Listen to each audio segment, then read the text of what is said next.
तत्रात्मकस्य विष्णोर्व्यस्ताः समस्ताः सकलगुणनिधिः सर्वदोषव्यपेतः पूर्णानन्दो अव्ययो यो गुरुरपि परमः चिन्तयेतं महान्तम्। अयंतु साक्षात् भगवान् प्रधीशः कूटस्थ आत्मा कलयावतीर्णः अगलायित् ब्राह्मणमुखान् वर्णान् भृत्यामात्यपुरोधसः पौरान् जानपदान् श्रेणीः प्रकृतिः समपूजयत्। ब्राह्मणप्रमुखान् वर्णान् भृत्यामात्यपुरोधसः पौरान् जानपदान् श्रेणीः ಪ್ರಕೃತಿಃ ಸಮಪೂಜಯತೆ. ಎಲ್ಲವನ್ನು ಕೂಡ ವಿಶೇಷ ರೀತಿಯಲ್ಲಿ ಗೌರವಿಸಿದ. ರಾಜ್ಞಾ ಸಮಾನ ವಯಸ್ಸಃ ಶ್ರೇಣಯಸ್ತಂಗರಕ್ಷಕಾಃ ಇತ್ಯಭಿಧಾನಂ. ಅಲ್ಲಿ ಶ್ರೇಣಿ ಅಂತ ಒಂದು ಪದ ಬಂತು. ಶ್ರೇಣಿ ಅಂದರೆ ಏನು? ರಾಜ್ಞಾ ಸಮಾನ ವಯಸ್ಸಃ, ರಾಜರಿಗೆ ಸಮಾನ ವಯಸ್ಸಾಗಿರಬೇಕು. ಅಂಗರಕ್ಷಕರು ಅವ್ರಿಗೇನಂತ ಕರೀತಾರೆ? ಶ್ರೇಣಿ ಅಂತ ಕರೀತಾರೆ. ಸಮಾನ ವಯಸ್ಕರು ಬಹಳ ಇಂಪಾರ್ಟೆಂಟ್. ಅದು ಬರೀ ಅಂಗರಕ್ಷಕರಲ್ಲ, ಸಮಾನ ವಯಸ್ಸಿನ ಅಂಗರಕ್ಷಕರನ್ನು ಶ್ರೇಣಿ ಅಂತ ಕರೀತಾರೆ.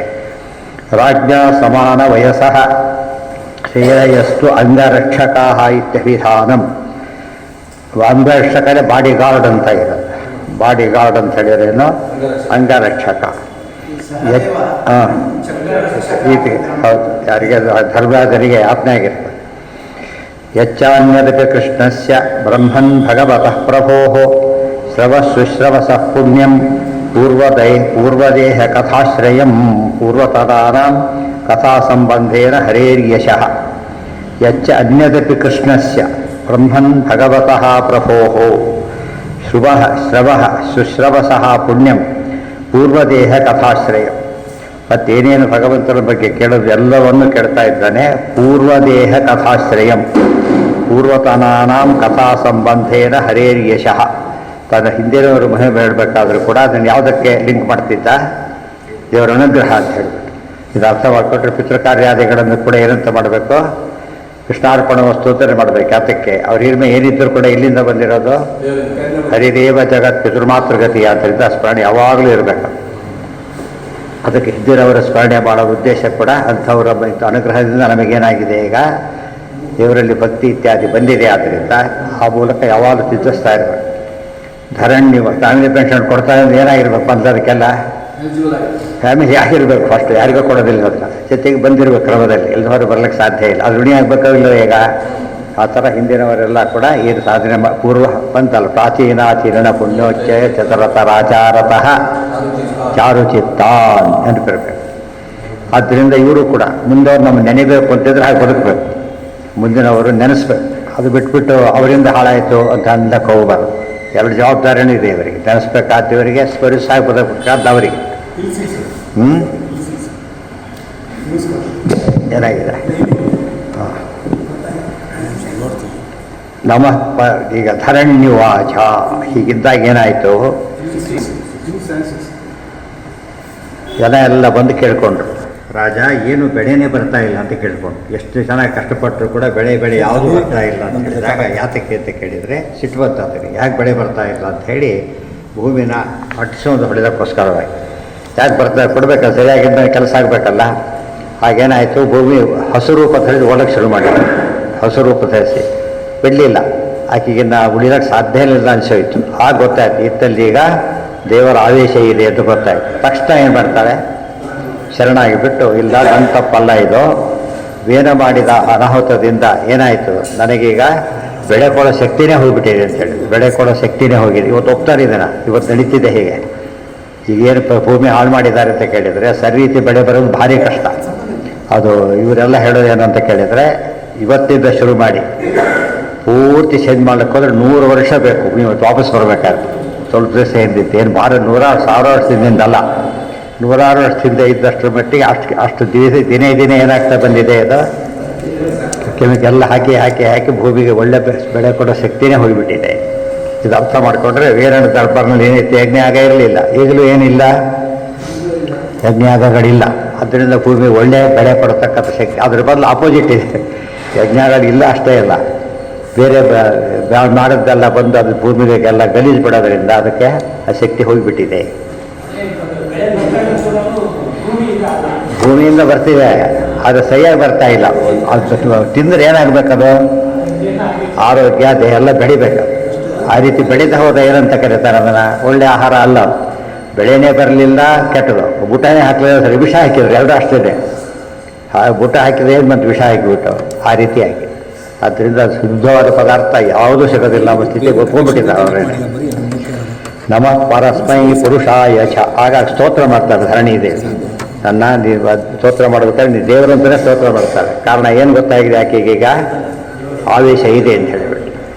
ನಮಃ ಪರಸ್ಮೈ ಪುರುಷಾಯ ಮಾಯಯ ವಿನ್ಯಸ್ತನಾನಾ ತನವೇ ಅಗುಣಾತ್ಮನೇ ನಮಃ ಸ್ವರೂಪಾನುಭವೇನ ನಿರ್ಯುತ ಯದ್ಧುತ ದ್ರವ್ಯಕ್ರಿಯಾಕಾರಕ ವಿಭ್ರಮೋರ್ಮಯೇ ನಮಃ ಪರಸ್ಮೈ ಪುರುಷಾಯ. ನೋಡಿ, ಈತ ಪೃಥ್ವಿ ಚಕ್ರವರ್ತಿ, ಸಾಕ್ಷಾತ್ ರೂಪ ಅಲ್ಲ. ಏನು ಸ್ತೋತ್ರ ಮಾಡ್ತಾಳೆ? ನಮಃ ಪರಸ್ಮೈ ಪುರುಷಾಯ ಭೂಯಸೆ. ಪುರುಷ ಪರಮಾತ್ಮನ ಹೆಸರಿಟ್ಟು ಹೇಳ್ತಾಳೆ. ಮಾಯಯ ಒಂದು ಅಧಿಕಾರದಲ್ಲಿರ್ತಾಳೆ, ಹೆಸರು ಹಿಡಿದು ಕರೆಯೋದಿಲ್ಲ. ಏನಂತ ಕರೀತಾರೆ? ಅಧಿಕಾರ ಸಸ ಇಂಜಿನಿಯರ್, ಚೀಫ್ ಹೀಗೆ ಕರೀತಾರೆ, ಬೇರೆ ಕರೆಯೋದಿಲ್ಲ. ಆ ಸ್ಥಿತಿಯಲ್ಲಿ ಇದ್ದಾನೆ. ಅದು ಹೋದ್ಮೇಲೆ ಇಲ್ಲ, ಅದು ಆವೇಶ. ಯಾವಾಗಲೂ ಇದ್ದರೆ ಅವರೇ. ಒಮ್ಮೆ ಬಂದು ಒಬ್ಬ ಹೋದ್ರೆ ಏನಾಯ್ತು? ಅದು ಆವೇಶ. ಯಥಾ ವಿನ್ಯಸ್ತ ನಾನಾತನವೇ. ಅನೇಕ ರೀತಿಯಲ್ಲಿ ಅನೇಕ ನಿನ್ನ ರೂಪಗಳನ್ನು ಸರಿಯಾಗಿ ಅಲ್ಲಲ್ಲಿ ಇಟ್ಟು ಕಾಪಾಡ್ತಾ ಇದ್ದಿ. ಮತ್ತು ಅಗುಣಾತ್ಮನೇ. ಅಗುಣಾತ್ಮನೇ, ಅಗುಣ ಅಂದರೆ ಅಪ್ರಾಕೃತ ಗುಣದಿಂದ ಇದೆ. ಮೇಳದ ನಿರ್ಗುಣ ಅಂತ ಅನಿಸುತ್ತೆ ನೋಡಿದರೆ. ಅಲ್ಲಿ ಎರಡು ರೀತಿ ಬಿಡಿಸೋಕ್ಕೂ ಬರುತ್ತೆ. ಏನಂತ? ವಿನ್ಯಸ್ತನಾನಾತನವೇ ಗುಣಾತ್ಮನೇ ಹಾಗೂ ಓದ್ಬೋದು. ವಿನ್ಯಸ್ತನಾನಾತನವೇ ಅಗುಣಾತ್ಮನೇ ಹಾಗೂ ಓದ್ಬೋದು. ಗುಣಾತ್ಮನೆ ಅಂದರೆ ಕಲ್ಯಾಣ ಗುಣಗಣ ಪರಿಪೂರ್ಣಾಯ ಅಂತ ಅರ್ಥ. ಅಗುಣಾತ್ಮನೆ ಅಂದರೆ ಪ್ರಾಕೃತಗಳ ರಹಿತಾಯ. ಮತ್ತೆ ಅರ್ಥ ಮಾಡಿಕೊಂಡು ಭಾರಿ ಸುಲಭ. ನಮಃ ಸ್ವರೂಪಾನುಭವೇನ ನಿರ್ಧೂತ. ಸ್ವರೂಪಾನುಭವ, ಬೇರೆ ಸಹಾಯ ನಿನಗೆ ಬೇಕಿಲ್ಲ, ನಿನ್ನದೇ ಶಕ್ತಿ ಇದು. ನಿರ್ಧೂತ ನಿರ್ಧೂತ ದ್ರವ್ಯ ಕ್ರಿಯಾಕಾರಕ ವಿಭ್ರಮೋರ್ಮಯೇ. ದ್ರವ್ಯಭ್ರಮ, ಕ್ರಿಯಾಭ್ರಮ, ಕಾರಕ ಭ್ರಮ ಅಂದರೆ ನಂದೇ ದ್ರವ್ಯ, ನಾನೇ ಮಾಡ್ತೇನೆ, ಇವ್ರಿಗೇನು ಮಾಡಿಸ್ತೇನೆ, ಇವೆಲ್ಲ ಏನಿವು ಭ್ರಮೆಗಳಿವೆಲ್ಲ ಕೂಡ. ಈಶಾವಾಸ್ಯ ವಿಧಂ ಸರ್ವಂ. ದ್ರವ್ಯ ಭ್ರಮೆ ನಮಗಿದೆ, ನಮ್ಮದು ಅಂತಕ್ಕಂಥ ಭ್ರಮೆ ಇದೆ. ಅದೇನದು? ಹೋಗ್ಬೇಕದು. ಅದೇ ರೀತಿ ಕ್ರಿಯಾಭ್ರಮೆ, ನನ್ನ ಕ್ರಿಯೆ, ನಾನು ಮಾಡತಕ್ಕಂಥ ಕ್ರಿಯೆ, ಸ್ವಾತಂತ್ರ್ಯ ಇಲ್ಲ. ಇನ್ನು ರೆಕಾರ್ಡ್ ಆಗ್ತಿದೆ ಈಗ?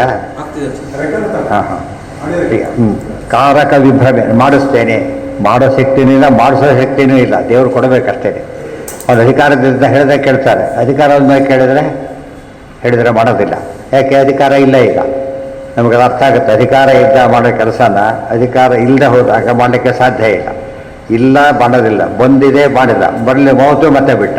ಇದೇನು ತೋರಿಸುತ್ತೆ? ಆ ಅಧಿಕಾರ ಕೊಟ್ಟಿದ್ದರಿಂದ ಮಾಡ್ಲಿಕ್ಕೆ ಬಂತೆ ಹೊರತು, ಅಧಿಕಾರ ಇಲ್ಲದೆ ಹೋಗಿದ್ರೆ ಅದೇ ದೇವರು ಮಾಡಿಸ್ತಾನೆ ಅಂತ ಮಾಡ್ಲಿಕ್ಕೆ ಬರುತ್ತೆ ಹೊರತು ನಮಗೆ ಮಾಡ್ಲಿಕ್ಕೂ ಬರೋದಿಲ್ಲ. ಇನ್ನೊಬ್ರಿಗೆ ಮಾಡಿಸ್ತೇವೆ, ಅದು ಕೂಡ ಮಾತು ಕೇಳಬೇಕು ಅಂತ ಏನಿಲ್ವಲ್ಲ. ಹೋಗಿ ಕೇಳೋದಿಲ್ಲ ಅಂದರೆ ಮುಗಿದೋಯ್ತು ಅಷ್ಟೇ. ಇದರ ಯಾತಕ್ಕೆ ತಂದೆ ಮಾತು ಕೇಳ್ತಿದ್ರು ಅಂದರೆ ದೇವರ ಸನ್ನಿಧಾನ ಇದೆ ಅಂತ ಎಚ್ಚರಿಕೆ ಇರ್ತಿತ್ತು. ಪಿತೃದೇವೋಭವ, ಮಾತೃದೇವೋಭವ. ಆಫೀಸ್ನಲ್ಲಿ ಹೇಗೆ ಮೇಲಧಿಕಾರಿಗಳಿಗೆ ನಮ್ಮ ಮೇಲೆ ಅಧಿಕಾರ ಇದೆ ಅಂತ ಎಚ್ಚರ ಇರುತ್ತೋ ಹಾಗೆ ಎಚ್ಚರ ಇರ್ತಿತ್ತು. ಈಗೇನಾಯ್ತು? ಈಗ ಡ್ಯಾಡಿ ಅಷ್ಟೇ, ದೇವರಿಲ್ಲ ಇವರಿಲ್ಲ. ಆದ್ದರಿಂದ ಏನಾಯ್ತು? ಅಲ್ಲಿಗೆ ಮತ್ತೆ ಯಾಕೆ ಕೇಳಬೇಕು ಅಂತ ಶುರುವಾಯಿತು. ಅರ್ಥ ಆಯ್ತಾ? ಆ ಕಾನ್ಸೆಪ್ಟ್ ಇದ್ದರೆ ಆಗ ಗೌರವ ಬರುತ್ತೆ.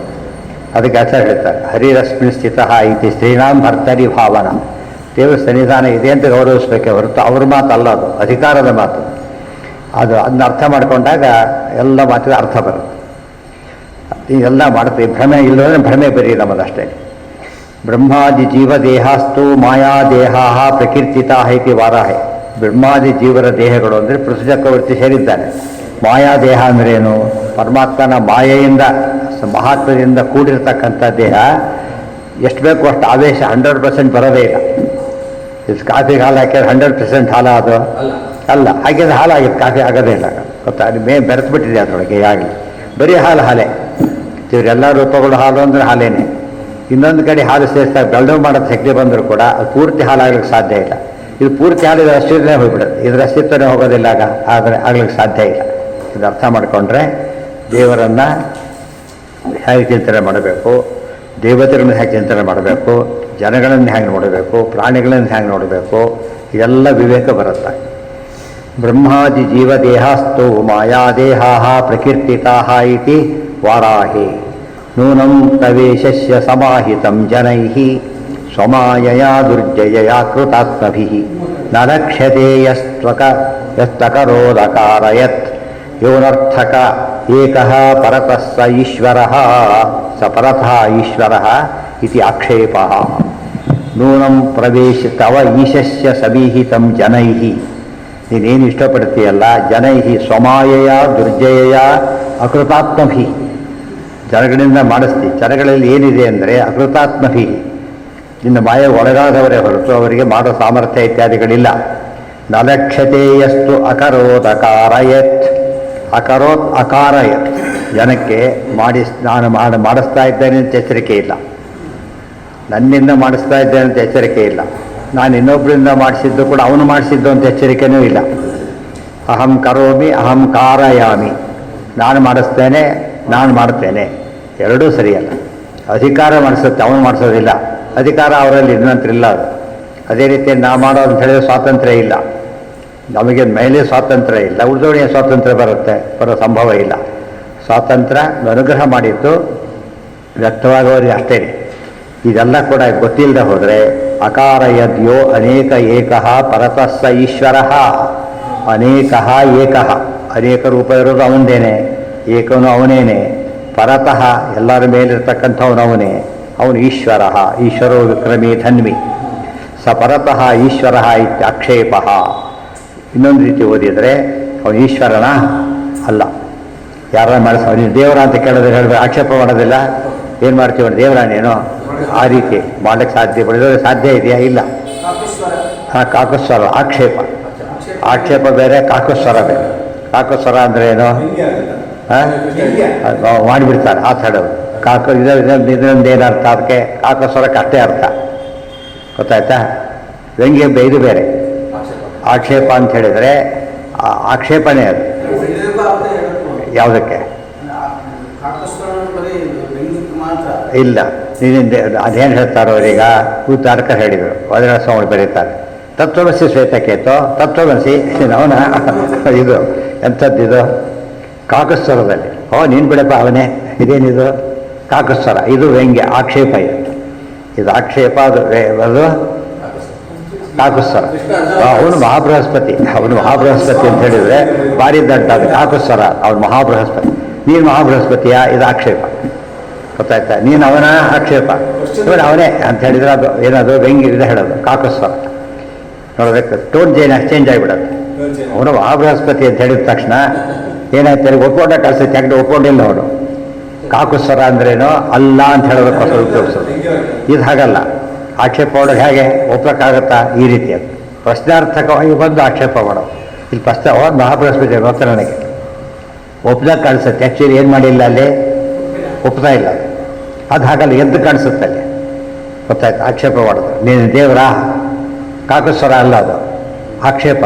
ಹೊಂದ್ಬಿಡಿ ದೇವರವನು, ಅವನು ಮಹಾಪುಣ್ಯಾತ್ಮನಪ್ಪ, ಗೊತ್ತಲ್ಲ, ಇಳಿದು ಬಂದಿದ್ದಾನೆ ಮೇಲಿಂದ ಅಂತ ಹೇಳಿದ್ರೆ ನಾವೆಲ್ಲ ಎಲ್ಲ ಕಾಕಸ್ವರಗಳೇ, ಸುಳ್ಳು ಎಲ್ಲ ಸುಳ್ಳು ಇಡ್ತಾರೆ ಅಂತ ಅರ್ಥ.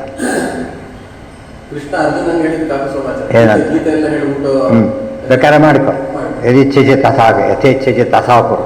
ಇಷ್ಟ ಬಂದ ಮಾಡೋದಯ್ಯ, ಏನದು ಆಕ್ಷೇಪ. ಇಷ್ಟ ಬಂದ ಮಾಡೋಯ್ಯ, ಅದಷ್ಟೇ. ನೀನು ಬಂದು ತಿಂತೀಯ ತಿನ್ನೋದು ಅಷ್ಟೇ. ಅದು ಅರ್ಥ ಇರೋದಕ್ಕೆ ತಿನ್ನು ಬೇಡ ಅಂತ ಅರ್ಥ. ಅದಕ್ಕೆ ತಿನ್ನು ಬೇಡ. ಈ ಆಕ್ಷೇಪ ಉತ್ತರ, ಪ್ರಶ್ನೆ ಬೇರೆ, ಆಕ್ಷೇಪ ಬೇರೆ, ವಿರೋಧ ಬೇರೆ, ಕಾಕಸ್ವರ ಬೇರೆ. ಎಷ್ಟು ವ್ಯತ್ಯಾಸ ಇದೆ ನೋಡಿ ಅದರೊಳಗೇನೆ. ಭಕ್ತಿಯಿಂದ ಹೇಳೋದು ಬೇರೆ, ಆರ್ಡರ್ ಮಾಡಿ ಹೇಳೋದು ಬೇರೆ, ವಿನಯದಿಂದ ಹೇಳೋದು ಬೇರೆ. ಒಂದು ಮಾತುಗಳು ಹೇಳೋ ಸ್ಟೈಲ್ನಲ್ಲಿ ಏನಾಗುತ್ತೆ ಅದಿಷ್ಟು ಕೂಡ. ಅದಕ್ಕೆ ವೇದಗಳಲ್ಲಿ ಸ್ವರ ಅಂತ ಕರೀತಾರಲ್ಲ, ಹಾಗೆ ಇದರಲ್ಲಿ ಇವೆಲ್ಲ ಬರುತ್ತೆ. ಕಾಕಸ್ವರ ಅದು ಸ್ವರ ಅಲ್ಲ, ಮತ್ತೆ ಅದು ಗೊತ್ತಾಯ್ತಾ? ಇದೆಲ್ಲ ಸ್ವರ ಇದ್ದಾಗ ಹಸು ಇದಿತ್ತು ಹೇಳ್ತಾರೆ, ಉದಾತ್ತ ಅನುದಾತ್ತ ಇದ್ದಾಗೆ ಕಾಕಸ್ವರ ಉತ್ಸವ ಅಂತ ಹೇಳಕ್ಕೆ ಹೋಗ್ಬಾರ್ದು. ಸರ್ಗಾದಿ ಯೋ ಅಸ್ಯ ಅನುಋಣದ್ಧಿಶಕ್ತಿಭಿಃ ದ್ರವ್ಯಕ್ರಿಯಾಕಾರಕ ಚೇತನಾತ್ಮಭಿಃ ತಸ್ಮೈ ಸಮುತ್ಪನ್ನ ತಸ್ಮೈ ಸಮುನ್ನದ್ಧ ವಿರುದ್ಧ ಶಕ್ತಯೇ ನಮಃ ಪರಸ್ಮೈ ಪುರುಷಾಯ ವೇಧಸೇ. ಸರ್ಗಾದಿ ಯೋ ಅಸ್ಯ ಅನುಋಣದ್ಧಿ ಶಕ್ತಿ, ಇವನ ಶಕ್ತಿ ಸರ್ಗಾದ ಸೃಷ್ಟಿ. ಕಾವ್ಯಗಳನ್ನು ಕಲ್ಪನೆ ಅಂತ ಕರೆದು ಸೃಷ್ಟಿ ಅಂತ ಕರೀತಾರೆ. ಶಾಸ್ತ್ರಗ್ರಂಥಗಳ ಅಧ್ಯಾಯ ಅಂತ ಕರೀತಾರೆ. ಶಾಸ್ತ್ರಕಾವ್ಯನೂ ಹಾಗೆ ಕರಿಬೇಕು, ಅಧ್ಯಾಯದ ಸರ್ಗ ಎರಡೂ ಕರೀತಾರೆ. ಅನುರುಣಧಿ ಶಕ್ತಿ ಶಕ್ತಿಭಿ ಸರ್ಗಾದಿ ಎಲ್ಲವನ್ನು ಮಾಡ್ತಾ ಇದ್ದಿ. ಶಕ್ತಿಭಿ ಎಂಥ ಶಕ್ತಿಗಳು? ದ್ರವ್ಯ ಕ್ರಿಯಾಕಾರಕ ಚೇತನಾತ್ಮಭಿ. ದ್ರವ್ಯ ಮೇಲೆ ಬಂತದನೆ. ದ್ರವ್ಯ ಕ್ರಿಯಾಕಾರಕ ವಿಭ್ರಮ ಬೇರೆ, ದ್ರವ್ಯ ಕ್ರಿಯಾಕಾರಕ ಚೇತನಾತ್ಮಭಿ. ಮಾಡೋ ಜನಗಳಿಂದ ಮಾಡಿಸೋದು ಸರಿಯಾಗಿದ್ದರೆ ಅದು ಇದಲ್ಲ, ಭ್ರಮೆ ಅಲ್ಲ. ತಪ್ಪಾಗಿದ್ದರೆ ಭ್ರಮೆ ಅದು, ಗೊತ್ತಾಯ್ತಾ? ನೋಟ್ ಸರಿನೇ, ಕೊಟ್ಟ ನೋಟ್ ಅಲ್ಲ ಹೇಗೋ ಹಾಗೆ ಭ್ರಮೆಯಿಂದ ಮಾಡಿದರೆ ತಪ್ಪದು. ದೇವರ ಅಧೀನ ಅಂತ ತಿಳ್ಕೊಂಡು ಮಾಡಿಸಿದ್ರೆ ಏನಲ್ಲ, ಸರಿಯಾದ್ದೆ. ನಾನು ಮಾಡಿಸ್ತೇನೆ ನಂದು ಆ ಭ್ರಮೆ ಬರಬಾರ್ದು. ಸರ್ಗಾದಿ ತಸ್ಮೈ ಸಮುನ್ನದ್ಧ ವಿರುದ್ಧ ಶಕ್ತಯೇ. ನಿನ್ನಲ್ಲೇನಿದೆ ಶಕ್ತಿ, ವಿರುದ್ಧ ಶಕ್ತಿ, ಉನ್ನದ್ಧ ಶಕ್ತಿ, ಸಮುನ್ನದ್ಧ ಶಕ್ತಿ, ವಿರುದ್ಧ ಶಕ್ತಿಗಳು ನಿನ್ನಲ್ಲಿದೆ. ತೇ ನಮಃ, ನಿನ್ನ ನಮಸ್ಕಾರ. ತಸ್ಮೈ ಪುರುಷಾಯ ವೇದಸೆ. ನಮಃ ಪರಸ್ಮೈ ಪುರುಷಾಯ ಮಾಡಿಬಿಟ್ಟು ಪುರುಷಾಯ ವೇದಸೆ ಅಂತ ಸ್ತೋತ್ರ ಮಾಡ್ತಿದ್ದಾರೆ. ಇದೆಲ್ಲ ಯಾರಿಗೆ ಅನ್ವಯ ಅಲ್ಲ, ಪೃಥು ಚಕ್ರವರ್ತಿ ವೈಯಕ್ತಿಕವಾಗಿ ಅನ್ವಯ ಅಲ್ಲ, ಒಳಗಿದ್ದ ಭಗವಂತನ ಸನ್ನಿಧಾನಕ್ಕೆ ಅನ್ವಯ. ವಿರುದ್ಧ ಶಕ್ತಯೋ ಯಸ್ಯ ನಿತ್ಯ ಯುಗಪದೇವ ಚ ತಸ್ಮೈ ನಮೋ ಭಗವತೆ ವಿಷ್ಣವೇ ಸರ್ವಜಿಷ್ಣವೇ ಇತಿ ವಾರಾಹೇ. ವಿರುದ್ಧ ಶಕ್ತಯ ಯಸ್ಯ ನಿತ್ಯಾಹ ಯುಗಪದೇವ ಚ. ನೋಡಿ, ವಿರುದ್ಧ ಶಕ್ತಯ ದೇವರ ಅನೋರಣೀಯಾನ್ ಮಾತು ವಿರುದ್ಧ ಶಕ್ತಿಗಳು. ಯಸ್ಯ ನಿತ್ಯ ಯುಗಪದೇವ ಚ, ನಿತ್ಯವಾದ ಶಕ್ತಿ ಅದು, ಯಾವಾಗ ಒಮ್ಮೆ ಬರೋದಲ್ಲ, ನಿತ್ಯದಲ್ಲೂ ಶಕ್ತಿ ಹಾಗೇ ಇದೆ. ಯುಗಪದೇವವ ಒಟ್ಟಿಗೆನೇ ಇದೆ. ತಸ್ಮೈ ನಮೋ ಭಗವತೆ ವಿಷ್ಣವೇ ಸರ್ವಜಿಷ್ಣವೇ ಇತಿ ವಾರಾಹೆ. ಅಂಥ ಪರಮಾತ್ಮ ನೀನು ದೊಡ್ಡವನು, ವಿಷ್ಣು ಸರ್ವಜಿಷ್ಣವೇ ಎಲ್ಲರನ್ನು ಗೆಲ್ಲುವವನು. ವಿಷ್ಣು ನೀನು, ಭಗವಂತ ನೀನು, ಗೆಲ್ಲನು ಅಂತ ಅರ್ಥ. ಜಿಷ್ಣುವನ್ನು ಜಯಿಸಿಲ್ಲ, ಯಾವಾಗಲೂ ಗೆಲ್ತದೆ ಅಂತಾರೆ, ವಿನರ್ ಅಂತೀವಲ್ಲ ಹಾಗೆ. ಭಾಗವತೆ ವಿಷ್ಣವೇ ಸರ್ವಜಿಷ್ಣವೇ ಇತಿ ವಾರಾಹೆ. ಇವೆಲ್ಲ ಸ್ತೋತ್ರಗಳನ್ನು ಉಪಯೋಗಿಸ್ಬೋದು, ಗೊತ್ತಾಯ್ತಾ? ವಿಷ್ಣು ಒಂದೇ ಶ್ಲೋಕ ಸ್ತೋತ್ರ, ಗೊತ್ತಾಯ್ತಾ? ಅಂದ್ಕೊಂಡಿದ್ದೇನೋ ಆಗಲಿ, ವಿರುದ್ಧ ಆಗೋಯ್ತು, ಆಯ್ತು. ಎಲ್ಲ ಇಂದ್ರ ಶಕ್ತಿ ಸ್ತೋತ್ರ ಹೇಳಿಬಿಟ್ರೆ ಬೋದಾಯ್ತು, ಅಕ್ಸೆಪ್ಟ್ ಮಾಡಿದಾಗ ಲೆಕ್ಕ, ಗೊತ್ತಾಯ್ತಾ? ಹೋಗು ಅಂತ ಕಳಿಸ್ತಾ, ಬಾ ಅಂತ ಇಮಿಡಿಯೇಟ್ ಹೇಳಿದ. ಯಾಕೆ ಬರ್ಬ ಅವೆಲ್ಲ ಕೇಳೋದಿಲ್ಲ, ಹೋಗೋದು ಹೋಗೋ ಬಂದ ಬಾ ಅಂತ. ಯಾಕೆ ಕಳಿಸಿರಿ? ಯಾಕೆ ಕೇಳೋ ಹಕ್ಕಿ ಇವನಿಗಿಲ್ಲ. ಕಳಿಸ್ತಾ ಬಾ ಅಂದ ಅಷ್ಟೇ. ನಾ ಕೇಳೋ ಹಕ್ಕಿ ಯಾರಿಗೆ ಬರುತ್ತೆ? ಅಧಿಕಾರ ಇಲ್ಲದೋ ನಡೆದು ಕೇಳ್ತಾನೆ. ಏನು ಹೋಗ್ಲಿಕ್ಕೆ ಬರೋಲ್ಲ, ಏನೇನು ತಿಳ್ಕೊಂಡಿದ್ದೀನಿ ಅಂತ ಕೇಳ್ತಾನೆ. ನೀವು ಕೊಟ್ಟಿಗೆ ನಾವು ಕೊಡೋದು ನಿಂದೇನು ಕಷ್ಟ ಅಂತ ಕೇಳ್ತಾರೆ. ಹೋಗ್ಲಿಕ್ಕೂ ಕೊಟ್ಟಿರ್ತಾರೆ, ಬರ್ಲಿಕ್ಕೂ ಕೊಡ್ತಾರೆ. ಮತ್ತೆ ಇವನೇ ಕಳಿಸಿದ್ರೆ ಏನೋ ಹೌದು ಅಲ್ಲ, ಹೌದು ಕರೆಕ್ಟ್ ಅಲ್ಲ. ಏನ ಅರ್ಥ ಆಗಲಿಲ್ಲ. ಏನ ಹಾಂ, ಆವೇಶ ಅಂತ ಯಾಕೆ ಹೇಳ್ಬೇಕಾ? ಅಲ್ಲ, ನಮ್ಮೆಲ್ಲ ಕೆಲಸ ಅಂತರ್ಯಾಮಿಯಿಂದನೇ. ಸ್ಪೆಷಲ್ ಬಂದಾಗ ಆವೇಶ ಆಗ್ತದೆ. ಅರ್ಥ ಆಯ್ತಾ? ಈಗ ಒಬ್ಬ BBCD ಇದ್ದಾನೆ, ಅವನೇನು ಹೇಳಿದ ಮಾಡಿದ್ವಿ ಅಂತರ್ಯಾಮಿ ಅಂತ ಹೇಳಿ ತಿಳ್ಕೊಂಡ್ಬಿಟ್ಟ. ಆದೇಶ ಕೊಡ್ಬೇಕಾದ್ರೆ ಸಾಧ್ಯ ಇಲ್ಲ. ಮತ್ತು ಆದೇಶ ಕೊಡ್ಬೇಕಾದ್ರೆ ಪವರ್ ಇರಬೇಕು ಅವ್ರಿಗೆ. ಯಾವ ಪವರ್ನು? ಆದೇಶ ಮಾಡಬೇಕಾದ್ರೆ ಯಾರಿಗೆ ಮಾಡಬೇಕು, ಯಾರಿಗೆ ಮಾಡಬಾರ್ದು ಎಲ್ಲ ಗೊತ್ತಿದೆ. ಸುಪೀರಿಯರ್ ಮಾಡೋದಿಲ್ಲ, ಚಿಕ್ಕವ್ರಿಗೆ ಮಾಡ್ತಾರೆ. ಇದೆಲ್ಲ ಏನಿದು? ಅಂತರ್ಯಾಮಿ ಎಲ್ಲರಿಗೂ ಅನ್ವಯ. ದೊಡ್ಡವ್ರಿಗೆ ಎಲ್ಲರಿಗೂ ಅಂತರ್ಯ, ಎಲ್ಲ ಕೆಲಸಕ್ಕೂ ಅಂತರ್ಯಾಮಿ ಇರಲೇಬೇಕು. ಆವೇಶ ಇರಬೇಕಾಗಿಲ್ಲ. ಆವೇಶ ಏನು ತೋರಿಸುತ್ತೆ? ಆ ಶಕ್ತಿ ವ್ಯಕ್ತಿಗೆ ಏನು ಶಕ್ತಿ ಅದಕ್ಕಿಂತ ಜಾಸ್ತಿ ಇದ್ದರೆ ಆವೇಶ, ಅಷ್ಟೇ ಇದ್ದರೆ ಅಂತರ್ಯಾಮಿ ಮಾಡಿಸೋದು ಅಷ್ಟೇ, ಗೊತ್ತಾಯ್ತಾ? ಜಾಸ್ತಿ ಇದೆ ಈಗ ವ್ಯಕ್ತಿಯಾಗಿ ಅಲ್ಲವನೀಗ. ಏನೇನು ಹೇಳಿದ್ರೆ ಕೆಲಸ ನಡೆದೋಗ್ತಾ ಇದೆ. ಏನು ವಿಷಯ ಮಾತು ಕೇಳ್ತಾರೆ ನಿಂದೀಗ ಅಂದರೆ ಅಧಿಕಾರ ಕೆಲಸದಲ್ಲಿದ್ದೀನಿ ಅಂತ ಹೇಳ್ತಾರೆ. ಉಳಿದಂತೆ ಅಂತರ್ಯಾಮಿ ಅಷ್ಟೇ, ಗೊತ್ತಾಯ್ತಾ? ಅಂತರ್ಯಾಮಿ ಇಲ್ಲದೆ ಯಾವ ಕೆಲಸನೂ ಮಾಡೋಂಗಿಲ್ಲ. ಆವೇಶಾದಿಗಳು ಈಗ ಆಕೆ ಬದಲೇ ಅಂತ ತಿಳ್ಕೊಂಡ್ಲು, ಓಡಿದ್ಲು. ಯಾವಾಗ ಓಡಿದ್ರು ಬಂದಾಗ ಇನ್ನು ನನ್ನ ವೇಗ ಮೀರಿಸ್ತಾನೆ ಅಂದರೆ ಇವಳು ಬೇರೆ ಇರಬೇಕು ಅಂತ ಹೇಳಬೇಕು. ಆಗ ಅರ್ಥ ಆಯಿತು, ದೇವರ ಆವೇಶ ಇದೆ ಅಂತೇಳಿ. ಏನಂತ ಮಾತಾಡ್ತಾನೆ ಈಗ? ಫ್ರೆಂಡೇ ಅವನು, ಡಾಕ್ಟ್ರೇ ಅಂತ ಕರೀತಾನೆ. ಅದಕ್ಕೆ ಫ್ರೆಂಡೇ ಅವನು ಆ್ಯಕ್ಚುಲಿ. ಯಾಕೆ ಡಾಕ್ಟ್ರ್ ಅಂತ ಕರೀತಾನೆ? ಆ ಕೆಲಸ ಆಗಬೇಕೀಗ. ಆ ಕೆಲಸ ಆದರೆ ಸರಿ, ಸಾಲ ಕೇಳ್ತಾರೆ, ಅದು ಡಾಕ್ಟ್ರೇ ಕರೆಯೋದಿಲ್ಲ. ಆಗ ಫ್ರೆಂಡ್ ಅಷ್ಟೇ. ಅದು ಏನು ಬೇಕೋ ಅದು ಆ ಅನುಸಂಧಾನ ಅಲ್ಲಿ ಮಾಡಬೇಕು. ಯಾವ ಕೆಲಸ ಆಗಬೇಕೋ ಅವನಲ್ಲಿ ಆ ಗುಣ ಇದ್ದರೆ ಅನುಸಂಧಾನ ಮಾಡಬೇಕು. ಇಲ್ಲದೆ ಹೋದರೆ ಆ ಗುಣ ಇಲ್ಲ. ಅದು ಅಧಿಕಾರ ಬಂದಾಗ ಅರ್ಥ ಭಾರಿ ದೊಡ್ಡದಿದೆ, ಆದ್ದರಿಂದ ಯಾವುದು ಯೋಚನೆ ಮಾಡ್ತಾಳೆ, ಈ ಥರ ಆವೇಶ ಬಂದಿದೆ ಈಗ ಅಂತ ಅದೇ ಹೆಸರಿಂದ ಕರೀತಾಳೆ. ಅದೇ ಹೆಸರಿಂದಲೇ ಪುರುಷನೇನು ಅಂತೇಳಿ. ಅದಿರೋವರೆಗೂ ಅಷ್ಟೇ, ಆಮೇಲಿಲ್ಲ. ಹೇಳಿಲ್ಲ, ತುಂಬ ಬಿಸಿ ಬೆಂಕಿ, ಆಮೇಲೆ ಬೆಂಕಿ ಅಲ್ಲದು, ಬರೀ ಪಾತ್ರೆ ಅಷ್ಟೆ. ಅದೆಲ್ಲ ತಿಳ್ಕೋಬೇಕು. ಅಂಶ ವಿಶೇಷಾಂಶ, ಆವೇಶ, ವಿಶೇಷಾವೇಶ, ಕಿಂಚಿದಾವೇಶ, ಕಾಲಿಕಾವೇಶ, ಗೊತ್ತಾಯ್ತು. ಇವೆಲ್ಲ ಒಳ್ಳೆಯ ಆವೇಶ, ಕೆಟ್ಟ ಆವೇಶಗಳು, ಅನೇಕ ರೀತಿಯ ಆವೇಶಗಳು ಕೂಡ. ಇತಿ ಚತುರ್ಥ ತಾತ್ಪರ್ಯೇ ಸಪ್ತದಶೋ ಅಧ್ಯಾಯ. ವಿರುದ್ಧ ಶಕ್ತಯೋ ಯಸ್ಯ, ದೇವರು ವಿರುದ್ಧ ಶಕ್ತಿಗಳಿವೆ. ನಿತ್ಯಾಹ, ನಿತ್ಯದಲ್ಲೂ ಇವೆ. ಯುಗಪದೇವ, ಸೈಮಿಲ್ಟೇನಿಯಸ್ ಆಗಿವೆ, ಒಮ್ಮೆದು ಒಮ್ಮಿದು ಅಲ್ಲ. ವಿರುದ್ಧ ಶಕ್ತಿ ಏಕಕಾಲಕ್ಕಿವೆ. ತಸ್ಮೈ ನಮೋ ಭಗವತೆ ವಿಷ್ಣವೇ ಸರ್ವಜಿಷ್ಣವೇ ಇತಿ ವಾರಾಹೇ. ಇತಿ ಚತುರ್ಥ ತಾತ್ಪರ್ಯೇ ಸಪ್ತದಶೋ ಅಧ್ಯಾಯ. ಅದು ಮುಗೀತು. ಅಷ್ಟಾದಶೋಧ್ಯಾಯ 18. ಕೃತ್ವ ವತ್ಸ, ಮುರುಗಲ ಕಥೆ ಹೇಳೋದಿಲ್ಲ, ಕಥೆ ಅಲ್ಲೇ ಇದೆ, ಆದ್ದರಿಂದ ಓದ್ಕೊಂಡ್ಬಿಡ್ತಾರೆ. ಸಂಶಯ ಬಂದಲ್ಲಿ ಮಾತ್ರ ಉತ್ತರ ಕೊಟ್ಟರು. ಇದೆಲ್ಲ ಯಾಕೆ ಅನಿಸ್ತಿತ್ತು ನೋಡಿದರೆ, ಪುರುಷಕವತ್ತಿನ ಎಷ್ಟು ಸರ್ತಿ ದೇವರು ಅಂತ ಕರೀತಾರೆ, ಇಷ್ಟರ ಅಲ್ಲ ಅಂತೀರ ನೀವು ಅಂತ ಕೇಳಿದರೆ ಅದಕ್ಕೆ ಆಧಾರ ಕೊಟ್ಟು ಅದು ಹೇಳಬೇಕು. ಕೃತ್ವ ವತ್ಸಂ ಸುರಗಣ ಇಂದ್ರಂ ಸೋಮಂ ಅದೂದುಹನ್ ಹಿರಣ್ಮಯೇನ ಪಾತ್ರೇಣ ವೀರ್ಯಮೋಜೋ ಬಲಂಪಯ. ಹಾಗೇನು ಮಾಡಿದರು? ಹಾಗಿದ್ರೆ ಹೀಗೆ ಮಾಡು ಅಂತ ಕೇಳಿ. ನಾನೀಗ ಗೋರೂಪದಲ್ಲಿದ್ದೇನೆ, ಒಂದು ಕರುವನ್ನು ತೊಗೊಂಡು ಬಾ, ಕರಿಲಿಕ್ಕೆ ಶುರು ಮಾಡು, ನಾನು ಕೊಳ್ಳಕ್ಕೆ ಹೋಗ್ತೇನೆ ಅಂದರೆ ಅಲ್ಲೆಲ್ಲಿ ಬೆಳೆಗಿಡಿ ಸಾಧ್ಯ ಇಲ್ಲ, ಈಗ ಇಲ್ಲೇ ಕೊಡ್ತೇನೆ ಅಂತ ಹೇಳಿ. ಆಗ ಎಲ್ಲರೂ ಏನು ಮಾಡಿದ್ರು, ಒಳ್ಳೆ ಚಾನ್ಸ್ ಅಂತ ಅವರವರೇ ಬಂದುಬಿಟ್ರು. ನಮಗೂ ಒಂದು ಚಾನ್ಸ್ ಅಂತ ಬಂದು ಎಲ್ಲರೂ ಪದಾರ್ಥ ತೊಗೊಂಡೋಗ್ತಿರ್ತಾರಲ್ಲ, ಎಲ್ಲ ತೊಗೊಂಡೋಗಕ್ಕೆ ಶುರು ಮಾಡಿಬಿಟ್ರು. ಕೃತ್ವ ವತ್ಸಂ ಸುರಗಣ ಇಂದ್ರಂ ಸೋಮ ಮಧುದುಹತ. ಸುರಗಣ ಇಂದ್ರಂ ವತ್ಸಂ ಕೃತ್ವ, ಸೋಮರಸವನ್ನು ಕರ್ಕೊಂಡ್ರು. ಹಿರಣ್ಮಯೇನ ಪಾತ್ರೇನ ವೀರ್ಯತೇಜೋ ಬಲಂಪಯ. ಹಿರಣ್ಮಯವಾದ ತೇಜಸ್ಸಿನಿಂದ ಅದು ಯಾರ್ಯಾರು ಏನೋ ಅಂತೂ ಪದ ಬಂದಿದೆ ಅಲ್ಲಿ ನೋಡಿ. 15ನೇ ಶ್ಲೋಕ ಆಗಲೇ ಏನು ಹುಡುಗ್ದೆಲ್ಲ ಹೇಳ್ತಾ ಬಂದುಬಿಟ್ಟಿದ್ದಾರೆ. ಇಂದ್ರದಿಂದ ಹೋಮ ಇದು ಮಾಡಿಕೊಂಡು ಸೋಮರಸವನ್ನು ಕರ್ಕೊಂಡ್ರು ಅಂತ ಹೇಳಿದ್ದಾರೆ. ವತ್ಸವನ್ನು ಮಾಡಿಕೊಂಡು ಗುಣಾ ಸ್ವರೂಪಭೂತಾಶ್ಚ ಬಾಹ್ಯಾಶ್ಚೇತಿ ದ್ವಿಧಾಮತಾಃ. ಸ್ವರೂಪಭೂತ ವ್ಯಜ್ಯಂತೆ ಹರೇರ್ಬಾಹ್ಯಾನ್ ದುಹುಃ ಪರೇ ಇತಿ ಬ್ರಾಹ್ಮೇ. ಗುಣಾ ಸ್ವರೂಪಭೂತಾಶ್ಚ, ಎಷ್ಟು ವಿಷಯ ಹೇಳ್ತಾರೆ ನೋಡಬೇಕು. ಗುಣಾ ಸ್ವರೂಪಭೂತಾಶ್ಚ ಬಾಹ್ಯಾಶ್ಚ ಇತಿ ದ್ವಿಧಾಮತಃ. ಗುಣಗಳು ಎರಡು ವಿಧ, ಸ್ವರೂಪಭೂತ ಗುಣಗಳು, ಬಾಹ್ಯ ಗುಣಗಳು ಅಂತ ಎರಡಿವೆ. ಸ್ವರೂಪಭೂತ ಗುಣ, ಸ್ವರೂಪ ಶಕ್ತಿ ಇಲ್ಲ, ಸ್ಕೂಲ್ ಕೆಲಸ ಬರಲ್ಲ, ಇದನ್ನು ತಿರುಗಿಸಿದ, ಸ್ಕ್ರೂ ಡ್ರೈವರ್ ತೊಗೊಂಡು ತಿರ್ಗಿಸ್ಬಿಟ್ಟ. ಸ್ವರೂಪ ಶಕ್ತಿ ಅಲ್ಲ ಇದು. ಯಾವ ಶಕ್ತಿ ಇದು? ಬಾಹ್ಯ ಶಕ್ತಿ. ಕೈಲಿ ತಾನೇ ಎತ್ತಿದ, ಅದೇನದು? ಸ್ವರೂಪ ಶಕ್ತಿ. ಗೊತ್ತಾಯ್ತು. ದೇಹ ಇಲ್ಲ, ಅದು ಬರೋದಿಲ್ಲ. ಆ ದೇಹಕ್ಕೆ ತಕ್ಕಂತೆ ಶಕ್ತಿ ಬರೋದು. ದೇವರು ವರ್ಣಾಶ್ರಮ ಯಾತಕ್ಕೆ ಮಾಡೋದ ಅಂದರೆ ಸುಮ್ಮನೆ ಇದು ಮಾಡ್ಲಿಕ್ಕಲ್ಲ, ಆ ಶಕ್ತಿ ಕೊಡ್ತಾನೆ ಅದಕ್ಕೆ. ಯಾವ ವರ್ಣದವನಂತಿರುತ್ತೋ ಆ ವರ್ಣ ಶಕ್ತಿ ಬರಬೇಕಾದ್ರೂ. ಗೊತ್ತಾಯ್ತಾ? ಈ ವರ್ಣಿಗೆ ಎಕ್ಸಿಕ್ಯೂಟಿವ್ ಜಾಬ್ ಕೊಟ್ಟ ವೆಹಿಕಲ್ ಕೊಡಲೇಬೇಕಲ್ಲ, ಹಾಗೆ ನೀನು ಖರ್ಚಿಗೆ ಅವೆಲ್ಲ ಮಾಡಕ್ಕೆ ಬರೋಲ್ಲ. ಅದು ಒಂದು ಹೇಳಿದ್ರೆ ಸರಿ, ರೆಗ್ಯುಲರಿ ಒಂದು ವ್ಯವಸ್ಥೆ ಆಗಲೇಬೇಕು.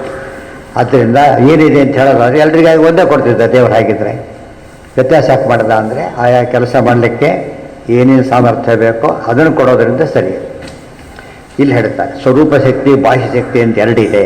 ಇಲ್ಲೇನು ಎಲ್ಲ ಕರ್ಕೊಂಡ್ರು ಅಂತ ಹೇಳ್ತಾರಲ್ಲ, ಯಾವ ಶಕ್ತಿ ಬಾಹ್ಯ ಇದು, ಸ್ವರೂಪದ್ದಲ್ಲ. ಚಾನ್ಸ್ ಸಿಕ್ತು ತಗೊಂಡು ಯಾವಾಗಲೂ ಕೊಡೋದಲ್ಲ, ಸಿಕ್ಕಬಹುದು ಅಷ್ಟೇ. ಸ್ವರೂಪ ಶಕ್ತಿಯನ್ನು ಯಾರು ಕೊಡಬೇಕಾಗಿಲ್ಲ. ಎಲ್ಲಿದೆ ಅದು? ಹೊರಗೆ ಇದೆ, ನಿಯಂತ್ರಣ ಮಾಡ್ತಾನಷ್ಟೇ. ಗುಣಾ ಸ್ವರೂಪಭೂತಾಶ್ಚ ಬಾಹ್ಯಾಶ್ಚೇತಿ ದ್ವಿಧಾಮತಃ. ದ್ವಿಧಾಮತಃ ಸ್ವರೂಪಭೂತಾಃ ವ್ಯಜ್ಯಂತೆ. ಸ್ವರೂಪಭೂತಗಳನ್ನು ಅಭಿವ್ಯಕ್ತಿ ಮಾಡೋದು, ಬಾಹ್ಯಶಕ್ತಿಗಳನ್ನು ತಗೊಳ್ಳೋದು, ಇಷ್ಟೇ ವ್ಯತ್ಯಾಸ. ಮನೆಯಲ್ಲೇ ಇದೆ ತೊಗೊಂಡು ಬಾ ಅಂದರು, ಅಂಗಡಿಯಿಂದ ತೊಗೊಂಡು ಬಾ ಅಂದ್ರೆ ಎಷ್ಟು ವ್ಯತ್ಯಾಸ ಇದೆ. ಮನೆಯಲ್ಲೇ ಇದೆ ಕೊಡೋದು ಬೇರೆ, ಅಂಗಡಿ ಹೋಗಿ ತರೋದು ಬೇರೆ. ಅಲ್ಲಿ ಅದಕ್ಕೆ ವ್ಯವಸ್ಥೆ ಬೇರೆ ಬೇರೆ, ದುಡ್ಡು ಬೇಕು ಕಾಸು ಬೇಕು, ಅಲ್ಲಿ ಅಲ್ಲಿ ಕೊಡೋದಕ್ಕೆ ಬೇಕಿಲ್ಲ. ಗೊತ್ತಾಯ್ತಾ? ವ್ಯಕ್ತಿಗೂ ಸೃಷ್ಟಿಗೂ ವ್ಯತ್ಯಾಸ ಇದೆ. ಇರೋದನ್ನು ಹೊರಗೆ ಹಾಕಿದರೆ ವ್ಯಕ್ತಿ, ಇರೋದನ್ನು ಸೃಷ್ಟಿ ಮಾಡಿದರೆ ಅದು ಸೃಷ್ಟಿ. ಇದೆಲ್ಲ ಕ್ಲಾರಿಫಿಕೇಶನ್ ಬೇಕಿತ್ತು. ಇಲ್ಲ ಎಲ್ಲಿಂದ ಕೊಟ್ಟರಾಗಿದ್ದರೆ ಇಲ್ಲಿರ್ತಾ ಇಲ್ವೋ, ಅದು ಬಾಹ್ಯ ವಸ್ತುಗಳನ್ನು ತಗೊಳ್ಳೋಕ್ಕೆ ಬರುತ್ತೆ. ಸ್ವರೂಪಭೂತ ವ್ಯಕ್ತಿಗಳೆಲ್ಲ ವ್ಯಕ್ತಿ ಮಾಡೋದು. ಇವು ಅಂತಃ ಪ್ರವಿಶ್ಯ ಮವಾಚೆ ಮವಾಂ ಪ್ರಸುಪ್ತಾಂ ಸಂಜೀವಯತಿ. ಯಾರ್ಯಾರಲ್ಲಿ ಏನೇ ಶಕ್ತಿ ಇದು ಪರಮಾತ್ಮ ಏನು ಮಾಡ್ತಾನೆ, ಅದನ್ನು ಅಭಿವ್ಯಕ್ತಿಗೊಳಿಸ್ತಾನೆ. ದೈತೇಯ ದಾನವಾವತ್ಸಂ ಪ್ರಹ್ಲಾದಂ ಅಸುರರ್ಷಭಂ ವಿಧಾಯ ದುದುಹು ಕ್ಷೀರಮಯಂ ಕ್ಷೀರಂ ಅಯಃ ಪಾತ್ರೇ ಸುರಾಸವಂ ಪ್ರತಿಮನ್ವಂತರಂ ಪ್ರಾಯಃ ಪ್ರಹ್ಲಾದಾದ್ಯಾ ಬಭೂವಿರೇ ಇತಿ ಚ. ದೈತೇಯ ದಾನವಾವತ್ಸಂ. ದೈತ್ಯರು ದಾನವರೆಲ್ಲ ಪ್ರಹ್ಲಾದನ್ನೇನು ಮಾಡಿದರು? ಕರು ಮಾಡಿಬಿಟ್ಟು ಕಳ್ಕೊಂಡ್ರು. ಏನು ತಮಿಬೇಕಾದ ದೈತ್ಯ ದಾನರು ಏನು ಬೇಕು ಅವರಿಗೆ? ವಿಧಾಯ ದುದುಹು ಕ್ಷೀರಂ ಅಯಃ ಪಾತ್ರೆ. ಹಾಲು ಕರ್ಕೊಂಡ್ರು, ಅಯಃ ಪಾತ್ರೆ, ಸ್ಟೀಲ್ ಪಾತ್ರೆ ಅಂತ ಅರ್ಥ. ಅಯ ಅಂದ್ರೇನು? ಉಕ್ಕು. ಉಕ್ಕಿನ ಪಾತ್ರೆ ಮಾಡ್ತಾರೆ. ಹಿಂದಿನಕ್ಕೆ ಅರ್ಥ ಆಗ್ತಿತ್ತೋ ಬಿಡ್ತಿತ್ತೋ, ಈಗಂತೂ ಎಲ್ರಿಗೂ ಅದೇ ಸಿಗೋದು. ಅಯ್ಯಪ್ಪ ಪಾತ್ರೆ ಮೇನ್ಲಿ ಅದೇನು ಐರನ್ನೇ, ಅದು ಗೊತ್ತಾಯ್ತಾ. ಕಾಪು ಮಿಕ್ಸ್ ಆಗಿರೋದು ಅಷ್ಟೇ ಹೊರತು ಅದು ಆ್ಯಕ್ಚುಲಿ ಕಬ್ಬಿಣದ ಪಾತ್ರೆನೇ. ಪಂಚಾಯತ್ ಕಾಲ ಹಿಡಿಬಿಡ್ತಾರೆ. ಕಲಿಯುಗದಲ್ಲಿ ಪಾತ್ರೆಗಳೆಲ್ಲ ಎಂಥದ್ದು ಕಬ್ಬಿಣದ ಪಾತ್ರೆ ಉಪಯೋಗಿಸ್ತಾರೆ ಅಂತ ನೋಡಿದ್ರೆ ಅರ್ಥ ಆಗಿರೋ ಕಾಮನ್ ಆಗಿದೆ. ಅದು ಮೊದಲು ಅರ್ಥನೇ ಆಗ್ತಿರಲಿಲ್ಲ, ಕಾಮನ್ ಆಗಿರೋ. ಕರುವಿನ ಹಾಲು ಬರುತ್ತಾ ಇಲ್ವಾ? ಆ ರೀತಿಯಲ್ಲಿ ನಿಂತಿದ್ದಾಳಾಕಿ. ಈಗ ಕೊಡ್ತಿದ್ದೀನಿ ತಗೊಳ್ಳಿ, ಈಗ ಏನು ಬೇಕಾದ್ರೆ ಕೊಡ್ತೀನಿ, ಆಯ್ತಾ? ಈಗ ಗೊತ್ತಾಯ್ತು. ಛೇ ಕರುವಿನಿಂದ ಕರಿಯೋದು ಅಂತ ಅರ್ಥ. ಅದು ಕುಡಿಯೋದಕ್ಕೆ ಬಂದಾಗ ಅದು ಕೊಡುತ್ತೆ, ಅವಾಗ ತಗೋಬೇಕು. ಅವರು ಕರು ಇಲ್ದೇ ಹಾಲು ಉಪಯೋಗಿಸ್ಬಾರ್ದು. ಹಸು ಕರು ಇಲ್ಲ ಅಂದರೆ ಬರ್ತದೆ ವರ್ಷ ಗೋವಿನ ಪಾಲುಂಬಾಳ ಹಿಂದೆಲ್ಲ ಇರ್ತಿತ್ತು. ಅದು ಮನೆಗಳಲ್ಲಿ ಅಲ್ಲಿ ಹಳ್ಳಿಗಳೆಲ್ಲ ಇದ್ದು ಅವರು ಅವ್ರ ಹಾಲು ಇದು ಕೊಡ್ತಿದ್ದಿಲ್ಲ, ದೇವರಿನ ಜಾಗ ತಂದು ಕೊಡ್ತಿದ್ದಿಲ್ಲ ಅವ್ರು ಯಾರು ಕೂಡ. ಇಲ್ಲ ನಮ್ಮ ಕರು ಸತ್ತೋಗ್ಬಿಟ್ಟಿದೆ ಅಂತ ಅವರೇ ಒಪ್ಕೊಬಿಡ್ತಿದ್ರು, ನಾವು ಕೇಳಬೇಕಾಗಿರಲಿಲ್ಲ. ನಮ್ಮನೆ ಹಸು ಆಗಿದ್ರು ಕೂಡ ಅದೇನಾದ್ರು ಕರು ಸತ್ತೋಗ್ಬಿಟ್ಟಿದ್ರೆ ಉಪಯೋಗಿಸ್ತಿರ್ಲಿಲ್ಲ, ಗೊತ್ತಾಯ್ತಾ. ಅದು ಬೇರೆದಕ್ಕೆ ಹೊರತು ಇದಕ್ಕೆ ಉಪಯೋಗಿಸ್ತಿರ್ಲಿಲ್ಲ. ದೈವ ಯಾವ್ದು ಬಿಟ್ಟು ಏನು ಗೊತ್ತಾಗೀಗ. ಕರು ಕೊಡಿಸೋದೇ ಇಲ್ಲ ಸಾಮಾನ್ಯ. ಕೊಡಬೇಕು, ಕರು ಕಟ್ಟು ಆಮೇಲೆ ಕುಡಿಸಿ ಮತ್ತೆ ಕರು ಬಿಡಬೇಕು. ಮೊದಲು ಕರುವಿ ಬಿಡಬೇಕು, ಆಮೇಲೆ ಮತ್ತೆ ಕರುವಿ ಬಿಡಬೇಕು. ಕರು ಚಿಕ್ಕದಿದ್ದಾಗ ಜಾಸ್ತಿ ಬಿಡಬೇಕು, ಗೊತ್ತಾಯ್ತಾ. ಹಾಲು ಜಾಸ್ತಿ ಇರುತ್ತಾಗ, ಕರು ಜಾಸ್ತಿ ಇರುತ್ತೆ, ಹಾಲು ಕಟ್ಟು ತಗೊಳ್ಬೇಕು. ಅದು ಬರ್ತಾ ಏನಾಗತ್ತೆ, ಅದು ಬೆಳೆಯೋಕ್ಕೆ ತಿನ್ನಕ್ಕೆ ಶುರುವಾದ ಮೇಲೆ ಹಾಗೆ ಕಡಿಮೆ ಬಿಡ್ತಾರೆ. ಈ ಯಾವ ಕಾಲಕ್ಕೂ ಬಿಡದೆ ಹೋಗ್ಬಿಟ್ರೆ ಬದೀತಿ ಆಗುತ್ತೆ.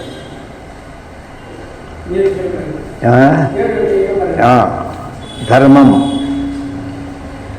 ಗುಣಾಹ. ಇಲ್ಲೊಂದು ಪ್ರಶ್ನೆ ಬಂತಾಗ ಏನು ಪ್ರಶ್ನೆ ನೋಡಿ, ನಾವು ಕೇಳದೇ ಇರೋ ಪ್ರಶ್ನೆನ ಆಚಾರ ಹಾಕೊಂಡು ಉತ್ತರ ಕೊಡ್ತಾರೆ. ಇನ್ನು ಪ್ರಹ್ಲಾದನ ಕಥೆನೇ ಬಂದಿಲ್ಲ, ಪ್ರಹ್ಲಾದನ ಕಥೆ ಬರೋದು ಆಮೇಲೆ ಹೇಳ್ಬಿಟ್ರಲ್ಲ ಅಂದರೆ ಪ್ರತಿ ಮನ್ವಂತರಂ ಪ್ರಾಯ ಪ್ರಹ್ಲಾದಾದ್ಯ ಬಹುವೇ. ಪ್ರತಿ ಮನ್ವಂತರಕ್ಕೂ ಪ್ರಹ್ಲಾದನ ಕಥೆ ಬರೋದ್ರಿಂದ ಮೊದಲಿನ ಪ್ರಹ್ಲಾದಲ್ಲಿದ್ದ ಅಂತ ಅರ್ಥ. ಈಗಿನ ಪ್ರಹ್ಲಾದ ಅಲ್ಲ, ಹಿಂದಿನ ಪ್ರಹ್ಲಾದ. ಎಲ್ಲೆಲ್ಲಿ ಅಂತ ಕಥೆ ಹೇಳ್ತಾರೋ ಅವ್ರು ಮೊದಲವರು ಅಂತ ತಾತ್ಪರ್ಯ.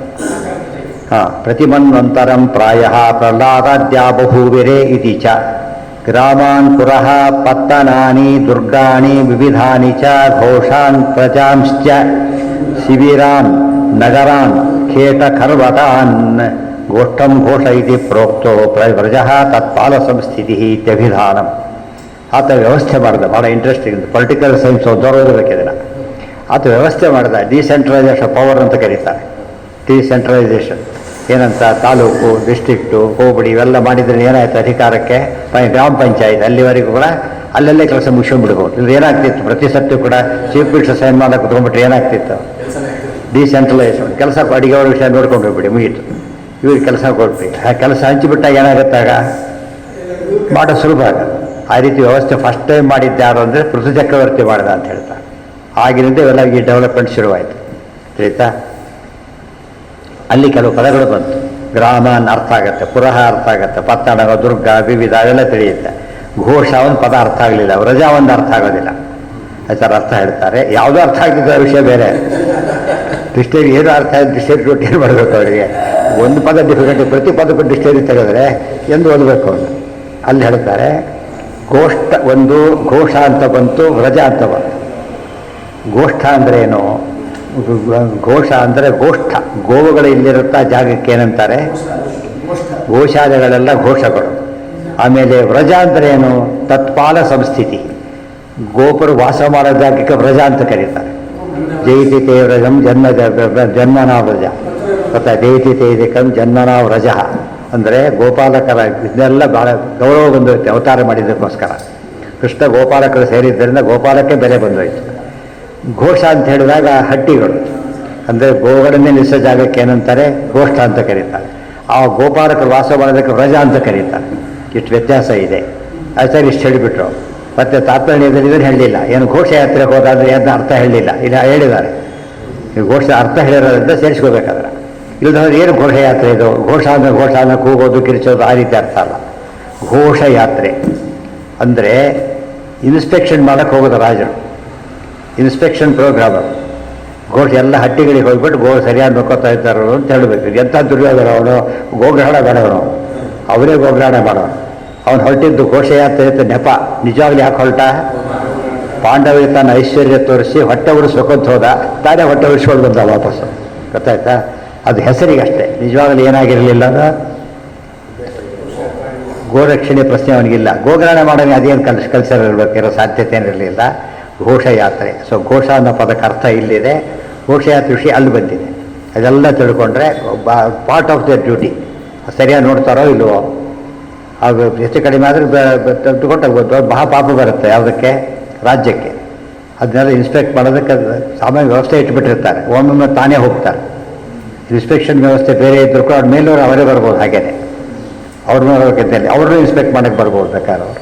ಅದಕ್ಕೋಸ್ಕರ ಹೊರಟರು. ಅಲ್ಲಿ ಪರಿಸ್ಥಿತಿ ಗೋಷ್ಠಂ ಘೋಷ ಇತಿ ಪ್ರೋಕ್ತೋ ರಜಃ ತತ್ಪಾಲ ಸಂಸ್ಥಿತಿ. ತತ್ಪಾಲರು ಅಂದರೆ ಗೋಪಾಲರು. ಇತಿ ಅಭಿಧಾನಂ ಇತಿ ಚತುರ್ಥ ತಾತ್ಪರ್ಯ 18 ಅಧ್ಯಾಯಃ. ಈಗ 19. ಏವಂ ವೈನ್ಯಸುಖ ಪ್ರೋಕ್ತಸ್ತು ತ್ವರಮಾಣಂ ವಿಹಾಯ ಸ ಅನ್ವಧಾವದತಿಕ್ರುದ್ಧೋ ರಾವಣಂ ವೃದ್ಧರಾಡಿವ. ಆ ವಿಷಯ ಮುಗಿತು. ಮುಂದೆ 16ನೇ ಶ್ಲೋಕ ಮುಂದಿನ ಅಧ್ಯಾಯದಲ್ಲಿ ಅಲ್ಲೇನು ಬಂದಿದೆ, ತಾನು ಯಜ್ಞ ಮಾಡಕ್ಕೆ ಹೊರಟೆವರು 100 ಅಶ್ವಮೇಧ ಮಾಡಬೇಕು ಅಂತ ಹೊರಟು. 100 ಅಶ್ವಮೇಧ ಮಾಡಬೇಕು ಹೊರಟ. ಆದರೆ ಏನು ಬರುತ್ತಾಗ ಆತನಿಗೆ ಇಂದ್ರ ಪದವಿ ಬರುತ್ತೆ. ಅದಕ್ಕಾಗಿ ಮಾಡ್ಲಕ್ಕೆ ಹೊರಟಾಗ ಏವಂ ವೈನ್ಯಸುತ ಪ್ರೋಕ್ತಃ ತ್ವರಮಾಣಂ ವಿಹಾಯಸ ಅನ್ವಥಾವತ್ ಅತಿಕ್ರುದ್ಧೋ ರಾವಣಂ ವೃದ್ಧರಾಡಿವ. ವೇನ ವೈನ್ಯ ವೈನ್ಯಸುತ 3 ಪದ ಇದೆ. ವೇನನ ಮಗ ಯಾರು? ವೈನ್ಯನ ಮಗ ಅಂದರೆ ಪೃಥ್ವಿ ಚಕ್ರವರ್ತಿಯ ಮಗ. ಯಜ್ಞ ಮಾಡಬೇಕಾದ್ರೆ ಕುದುರೆ ಹೊತ್ಕೊಂಡು ಇಂದ್ರದೇವರು ಹೊರಟೋಗ್ಬಿಟ್ರು.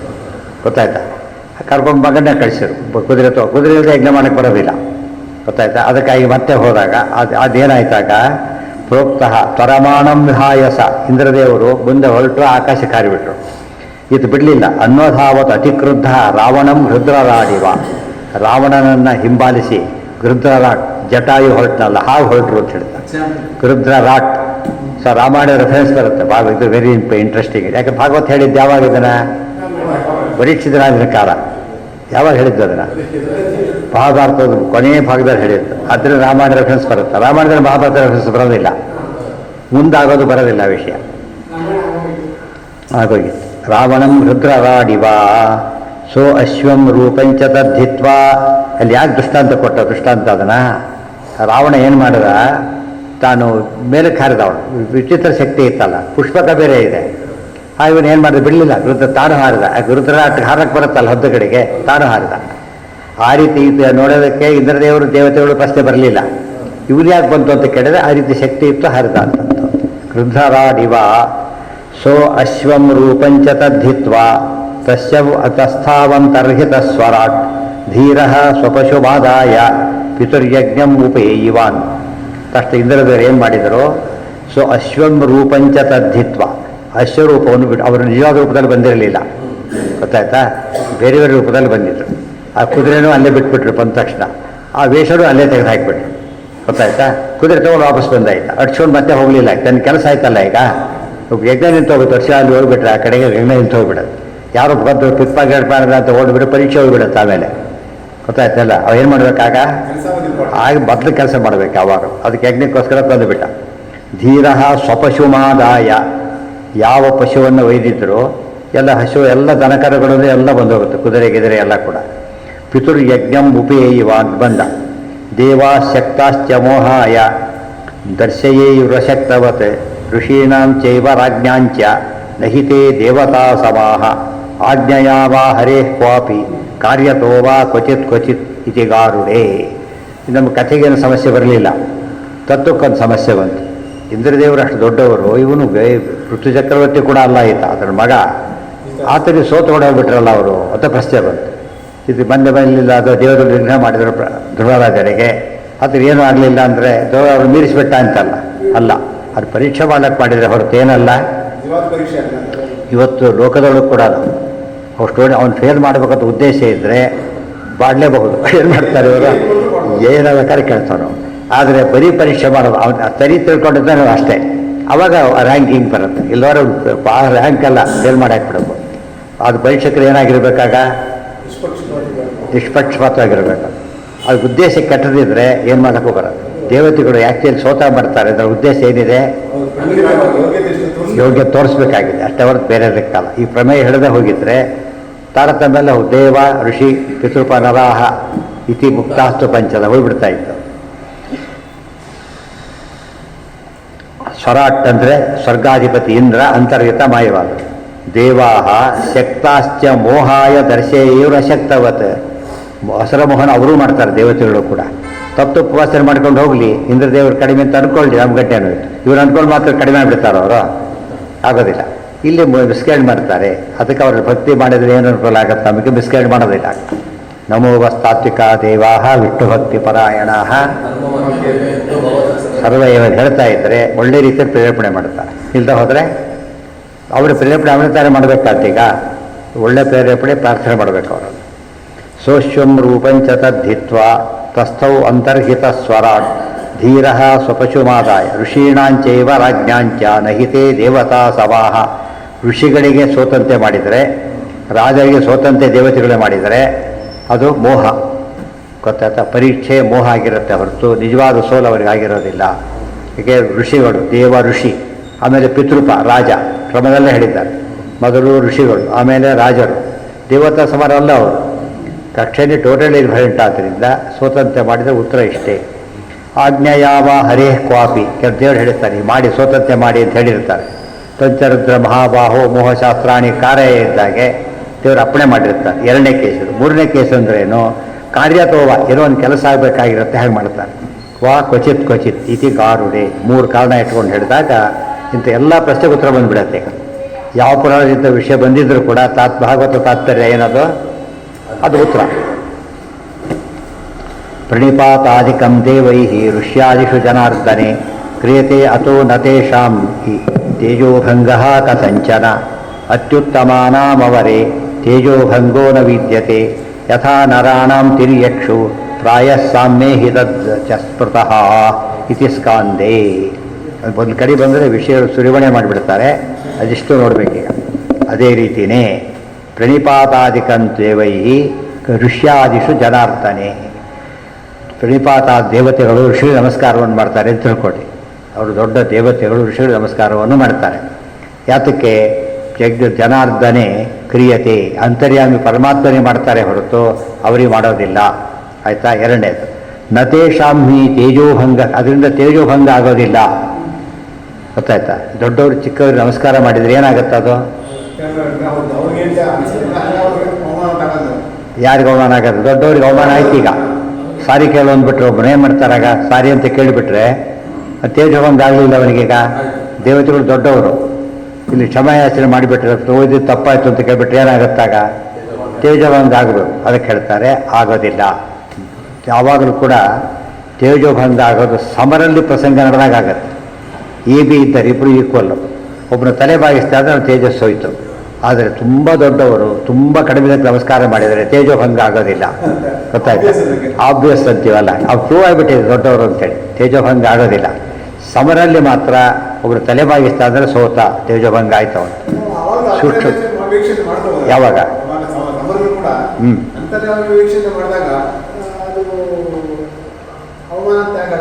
ಅಲ್ಲ, ತಪ್ಪು ಮಾಡಿದಾಗ ಅಂತರ್ಯ ಬೇರೆ ಬಂತಾರೆ. ತಪ್ಪು ಮಾಡಿದಾಗ ಫೇಲ್ ಆದಾಗ ಅಂತರ್ಯ ಬೇರೆ ಬಂತೀಗ. ಗೊತ್ತಾಯ್ತಾ? ಗೊತ್ತಿದ್ದು ಗೊತ್ತಿಲ್ಲ ಅಂತ ಹೇಳಿದ್ರೆ ಏನದು? ಉದಾಹರಣೆಗೆ ಇವರು ಹೇಳ್ತಾರೆ, ಮುಂದೆ ಬರುತ್ತದೆ. ಶುಕಾಚಾರ್ಯ ಹೇಳ್ತಾರೆ, ನಾನು ಇದಕ್ಕೆ ಮಲೆಯ ಪರ್ವತಕ್ಕೆ ಹೋಗಿದ್ದೆ, ಅಗಸ್ತ್ಯರು ಸಿಕ್ಕಿದ್ರು, ನನಗೆ ಈ ಕಥೆ ಹೇಳಿದರು ಅಂತೇಳಿ ಕಥೆ ಹೇಳ್ತಾರೆ. ಯಾರು ದೊಡ್ಡವರು ಇದರಲ್ಲಿ? ಶುಕಾಚಾರ್ಯ ದೊಡ್ಡ, ಅಗಸ್ತ್ಯರು ದೊಡ್ಡವರು? ಶುಕಾಚಾರ್ಯ ಭಾರಿ ದೊಡ್ಡವರು. ಅಗಸ್ತ್ಯರು ಹೇಳಿದರು, ಅದನ್ನು ಹೇಳ್ತಿದ್ದೀನಿ ನಿನಗೆ ಅಂತ ಹೇಳ್ತಾರೆ. ಅಂದರೆ ರೆಫರೆನ್ಸ್ ಮಾಡಿಕೊಂಡು ಆಯ್ತಲ್ಲ ಇವರೀಗ. ಚಿಕ್ಕವರಿಂದ ಕೇಳ್ಕೊಂಡಾಗ ಆಗಲಿಲ್ಲ, ತೇಜೋಭಂಗ ಅಲ್ಲ ಇದು. ಗೊತ್ತಾಯ್ತಾ? ಹುಡುಗ ಸಾರ್ ಪ್ಲಸ್ ಮೈನಸ್ ಹಾಕಿದ್ದೀರಿ ಅಂತ ಕೇಳಿದರೆ ಇವನು ಮೇಸ್ಟ್ರಾಗಿ ಅವನು ಸ್ಟೂಡೆಂಟ್ ಆಗೋದಿಲ್ಲ. ಏನದು? Student after all. ಅದು ಯಾತಕ್ಕೆ? ಅವ್ರು ಹೇಳ್ಕೊಟ್ಟಿದ್ದಕ್ಕೆ ಜ್ಞಾನ ಇದೆ ಅಂತ ಅರ್ಥ. ಗೊತ್ತಾಯ್ತು? ಇವನು ಜ್ಞಾನ ಅಲ್ಲ, ಅದು ಹೇಳ್ಕೊಟ್ಟ ಜ್ಞಾನ. ಆದ್ದರಿಂದ ಯಾರಿಗೆ ಇಬ್ಬರು ಪ್ರೊಫೆಸರ್ ಇದ್ದು ಅವ್ರು ಹೇಳಿ ಬಜೀತಾ ಬಿಡುತ್ತೆ, ಈ ಪ್ರೊಫೆಸರ್ಗೆ ಉಪಯೋಗ ಇಲ್ಲ ಅಂತ ಆಗ್ಬಿಡುತ್ತೆ. ಇದು ಆ ಪ್ರಶ್ನೆ ಬರೋದಿಲ್ಲ.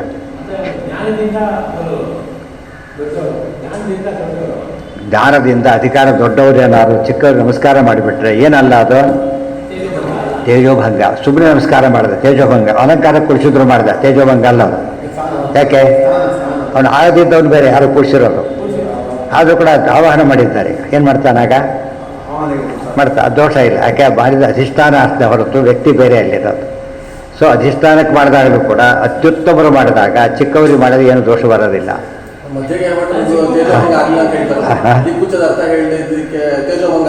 ಯಾರಿಗೆ ಬೈದ ತೇಜೋಭಂಗ ಆಗಲಿಲ್ಲ, ತೇಜೋ ವೃದ್ಧಿ ಆಯಿತು ಅವರಿಗೆ. ಯಾಕೆ ಇಂಥ ಮಗ ಇದ್ದಾನೆ ಅವರಿಗೆ ಅಂತ ಹೇಳ್ಬಿಟ್ಟು ತೇಜೋ ವೃದ್ಧಿ ಆಯಿತು. ಅದಕ್ಕೆ ಅತ್ಯುತ್ತಮರಿಗೆ ಹೇಳಿದಾಗ ದೋಷ ಬರೋದಿಲ್ಲ. ಅತ್ಯುತ್ತಮಾನಮವರೇ ತೇಜೋಭಂಗೋನ ವಿದ್ಯತೆ. ಅದಕ್ಕೇನೆ ಅರ್ಜುನ ಇದ್ದಾನೆ, ಬೊಬ್ಬರು ಅನ್ನಿ ಸೋತು ಬಿಟ್ಟ, ತೇಜೋಭಂಗ ಆಯ್ತು, ಆಗಲಿಲ್ಲ. ಯಾರತ್ತ ಮಗ ಪುತ್ರಾಜಿ ಚೇತ್ ಪರಾಜಯ. ಅಪ್ಪನ ಮೀರಿಸೋ ಮಗ ಇದ್ದಾನೆ, ಗುಣ ಆಯಿತು. ಗುರುನ್ ಮೀರಿಸೋ ಶಿಷ್ಯ ಇದ್ದಾನೆ, ಗುಣ ಆಯ್ತು. ಅದೇನಾಗಲಿ ಅವಮಾನ ಆಗೋದಿಲ್ಲ. ಅತ್ಯುತ್ತಮಾನಮವರೇ ತೇಜೋಭಂಗೋ ನ ವಿದ್ಯತೆ. ನೆನ್ಪಿಟ್ಕೋಬೇಕಿಲ್ಲ. ಅತ್ಯುತ್ತಮಾನಮವರೇ ತೇಜೋಭಂಗೋ ನ ವಿದ್ಯತೆ. ಮೇಲ್ನೋಟಕ್ಕೆ ಬಂದು ವಾಮನ ರೂಪಿ ಪರಮಾತ್ಮ ಬಂದ, ನನಗೆ ದಾನ ಕೊಳಯ್ಯ ಅಂತ ಕೇಳಿದ. ನೋಡೋದಕ್ಕೆ ಏನಪ್ಪ ಹೀಗೆ ಮಾಡ್ತಾನೆ ಅಂತ ಅನ್ಕೊಂಡ್ರೆ ಯಾರು ಇಲ್ಲೇ ಇಲ್ಲ. ಆಮೇಲೆ ಏನಾಯಿತು, ಎಷ್ಟು ದೊಡ್ಡವರು ಅಂತ ಗೊತ್ತಾಗುತ್ತೆ. ಯಥಾ ನರಾಣಾಂ ತಿರ್ಯಕ್ಷು ಪ್ರಾಯ ಸಾಮ್ಯೇಹಿ ಸಂಸ್ಕೃತ. ಒಳ್ಳೆ ದೃಷ್ಟಾಂತ ಕೊಡ್ತಾರೆ.